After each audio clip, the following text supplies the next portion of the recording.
26 ዓመታትን እንደተፋቀሩ የኢቢኤስ ቴሌቪዥን መስራች አቶ አማን ፍስሐ ጽዮን ሞት ያላስደነገጠው ሰው የለም።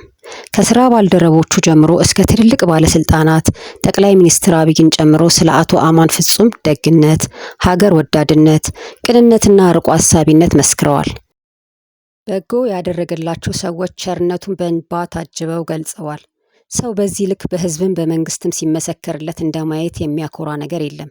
ከኢቢኤስ ቴሌቪዥን በተለያየ ምክንያት የለቀቁ የቀድሞ ሰራተኞች ሳይቀር የቀድሞ አለቃቸውን ደግነት፣ አስተዋይነትና ብሩህ አእምሮ በስፋት መስክረዋል። አቶ አማን ከቢዝነስ ባለቤትነት ባለፈ ለትውልድ አርአያ የሚሆን ትልቅ ልብ የታደለ ሰው እንደነበር ለሁሉም የተገለጠ ነበር። ወደሚወደው ጌታ እልፍ የበጎነት ስንቅ ይዞ ሄዷል። አቶ አማን በህይወት በነበረ ጊዜ በተደጋጋሚ ይናገር እንደነበረው ባለቤቱ ወይዘሮ ማክዳ አሰፋም ከልብ ልትመሰገን ይገባታል። ማክዳ የጥንካሬና የመልካም ሚስት ምሳሌ ነች።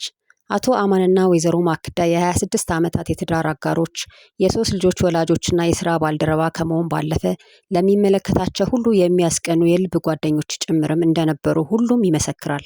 የሁለቱ ትዳር ለብዙዎች ተምሳሌት መሆን የቻለ በፈተናዎች ውስጥ አልፎ ከሩብ ምዕተ ዓመት በላይ እንደተፋቀሩና እንደተከባበሩ መዝለቅ እንደሚቻል ለሚያውቃቸው ሁሉ ምልክት ሆኖ እንደ ሰንደቅ የተውለበለበ የተባረከ ትዳር ነበረ።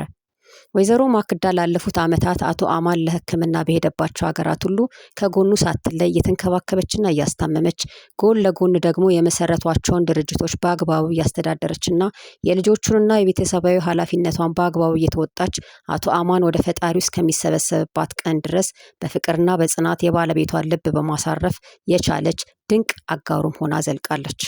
እንዲህ አይነቱ እስከ መቃብር ድረስ የሚጸና ፍቅርና አጋርነት ለማግኘት ብዙዎች አልታደሉ። በአቶ አማን ህልፈት ሁሉም ሰው መሪር ሐዘን ቢሰማውም የ26 ዓመት ታማኝ የትዳር አጋሩንና የሚወዱትን ልጆች ያህል የሚጎዳ ሰው አይኖርምና ለመላ ቤተሰቡ ልባዊ መጽናናትን እንመኛለን። አቶ አማን የጀመረው ራዕይም በተተኪ ልጆቹና በክብርት ባለቤቱ እንዲሁም በትጉ የስራ አጋሮቹ እንደሚቀጥል ጽኑ እምነት አለን። እግዚአብሔር ያዘኑትን ሁሉ ያጽናና።